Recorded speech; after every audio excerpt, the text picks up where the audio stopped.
مولانا لاٹ صاحب کا نوحہ۔ اپنی ایک آڈیو بیان میں مولانا لاٹ صاحب نے رو رو کر مولانا سعد صاحب اور مرکز نظام الدین والوں کی طرف سے کی گئی زیادتیوں کا ذکر فرمایا، جس میں ان عنوانات مال زد و کوب کرنا، زیادتی کرنا، بلیک میل کر کے لاکھوں روپیہ ہتھیانا بیان کیا گیا ہے۔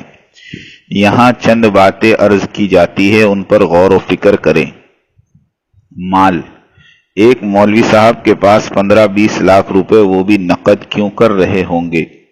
یہی نہیں، بہت سے اور بھی مال دیے جانے کے قصے بیان ہوئے ہیں۔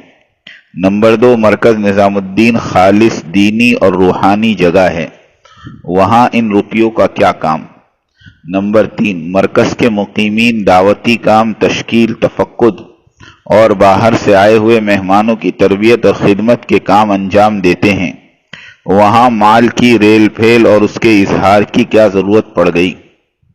نمبر 4، اگر کسی نے بلیک میل کر کے ڈرا دھمکا کے پیسے مانگے تو لاٹ صاحب مرکز کے ذمہ داروں سے کہتے، پولیس کی مدد لیتے، چیخ چیخ کر لوگوں سے مدد مانگتے، مگر لاٹ صاحب نے ایسا کچھ بھی نہ کیا۔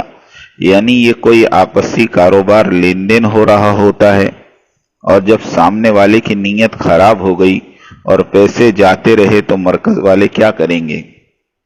اس میں مرکز والوں کا کیا قصور؟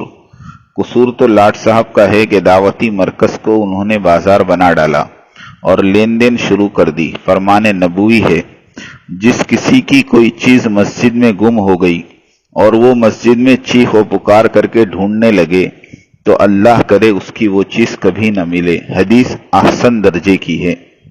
نمبر 5، مرکز نظام الدین صرف مسجد ہی نہیں بلکہ دعوتی محنت کا مرکز ہے اور ساری انسانیت کی ہدایت کی فکر کی جگہ ہے۔